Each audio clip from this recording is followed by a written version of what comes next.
We are back, and I want to talk about something a little bit different this video. I'm going to talk about the Calgary Flames and the offseason that they had. I know this isn't about, the Blue Jackets or any other team from Ohio, but I find what their offseason has been like from a fan base standpoint and from a philosophy as a team standpoint, the ups and downs they've gone through and the changes to be quite fascinating.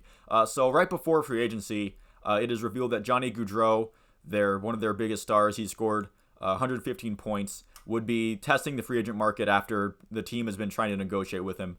They apparently offered him an 8-year by $10.5 million extension. More on that specific contract numbers in the later in the video. But Johnny Gaudreau leaves, and the sentiment at first was, okay, well, he's leaving because he wants to be on the American side of the border where his family is. He wants to be closer to the East. So teams like New Jersey and Philadelphia were automatically in the running. Maybe he wanted to be a little bit closer to home, but he also wanted to be on more of a win-now team like the Islanders, so they were brought up. But when Johnny Gaudreau chose to go to Columbus, it kind of seemed like it was none of those things. It wasn't as close to home as it could have been.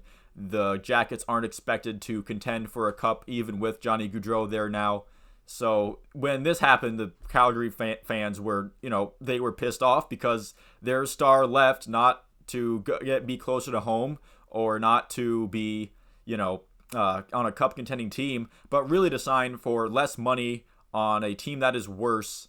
And that sucks. I mean, that might not be the most rational viewpoint, but you're a Flames fan. I mean, as a Jackets fan, I can't talk about teams being mad about big free agents leaving. We all know how we were when Panarin was gone. Panarin still gets booed at Nationwide, and it doesn't work. Guys, it doesn't work. Can we stop with that? Because if it worked, I'd be all for, boo him. But it seems like he thrives off of Nationwide Arena booing him every time he comes in. So can we just calm down with that? He's not fazed by it at all. But anyway, back to the actual video of the Flames. So with Gaudreau leaving, that kind of starts to form kind of a domino effect that looks really horrible for the Flames, both in the immediate and long-term future, because now they have to try to talk to Matthew Tkachuk into a deal, and Matthew Tkachuk isn't having it. He only has 1 year of RFA status left, and he says, look, I don't plan on signing long-term. Basically saying, once I hit unrestricted free agency, I am going to leave, just like Gaudreau did.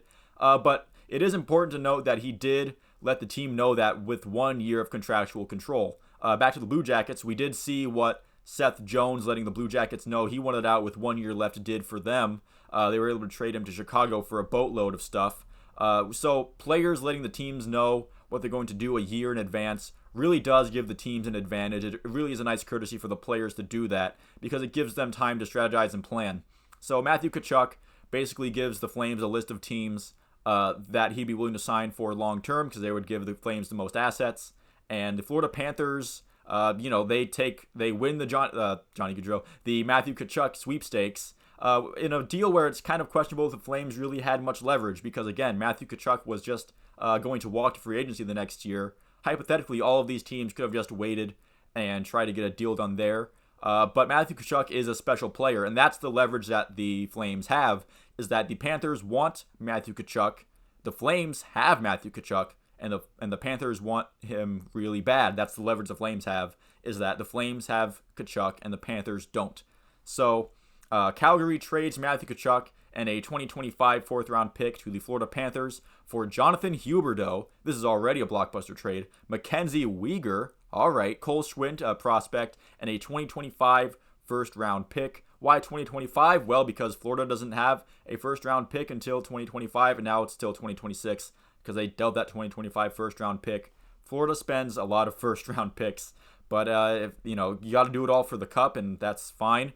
So the deal for both teams is fine, I guess. For the Florida Panthers, they solve their problem of not having Matthew Tkachuk, and Calgary's problems are either gone or they're much less than they would have been. One, the Flames get immediate replacement for some of the guys who have left. Huberdeau scored the same amount of points as Johnny Gaudreau.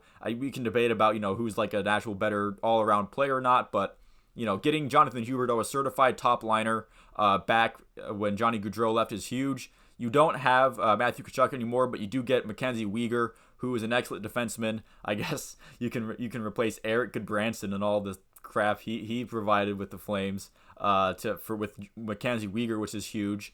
And also the more important one that might reaps more long-term benefits is that now the reputation of the Flames not being able to keep that top talent, not being able to hang on to their stars, is now eradicated, especially with Jonathan Huberdeau signing a contract extension worth 8 years and $10.5 million per year, which is pretty much the exact same extension they were going to give Johnny Gaudreau should he have accepted it, which he didn't. But Jonathan Huberdeau kind of slides into there very nicely.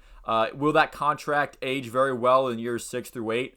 Probably not, but who cares? You're right. When you're signing star guys, you're hoping that the $10.5 million is a bargain now in like the first half of this contract, the first 5 years, and that the cap is going to be up.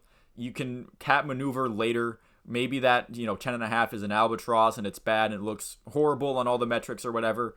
But the main thing is you locked up Jonathan Huberdeau long term. So basically, the Tkachuk trade, what it did was it completely halted the downward momentum that was happening in the offseason, where you start to think, okay, everybody's leaving. This team might still be good enough to make the playoffs, but they probably won't be good enough to contend for a cup. So that leaves one option: either stay in mediocrity in Nothingville, or you go into a rebuild, which is a terrifying prospect for a fan base who just the previous season had thought that they had a serious shot at the Stanley Cup, and now they can keep being a contender for the cup for the next 5 years potentially, and plus that 2025 first round pick. Should they can hold on to it and have a first round pick in 2025, or they could use that as another trade asset to bring in more firepower for a playoff run down the road. Doesn't even have to be this year. They have 3 whole seasons essentially to hang on to this thing, or 2 seasons, however many seasons before the 2025 draft. They have that much to just hold on to it, have it for ammo, and be ready to use at the trade deadline. And this is good for the Flames, obviously. Look, the Panthers get Matthew Tkachuk. You can't lose a trade once you get Matthew Tkachuk. But with the Flames and all the assets and all the immediate help they got is huge. They're already locked up for the long term with the Huberdeau extension. And if Mackenzie Weegar signs for a long-term extension, which he said he's open to, then that's just a sweet deal that they get for Matthew Tkachuk. And again, this was a team that looked like they might be on the brink of gaining that reputation that Columbus had and still kind of does have of not being able to retain their top talent. Although with Gaudreau and Laine signing long term, that's kind of done now, kind of. And the Flames have essentially revamped their entire offseason from one of just despair and despondence and having no shot in hell of doing anything to now where they're definitely much better suited for both the immediate and the long-term future for the Calgary Flames, looking pretty good there. So thank you all again for watching this video. If you liked it and you would like to see more like it, please feel free to like and subscribe. Please let me know about how you feel about the Calgary Flames offseason down in the comments below. Thank you all again for watching, and I will see you with the next one.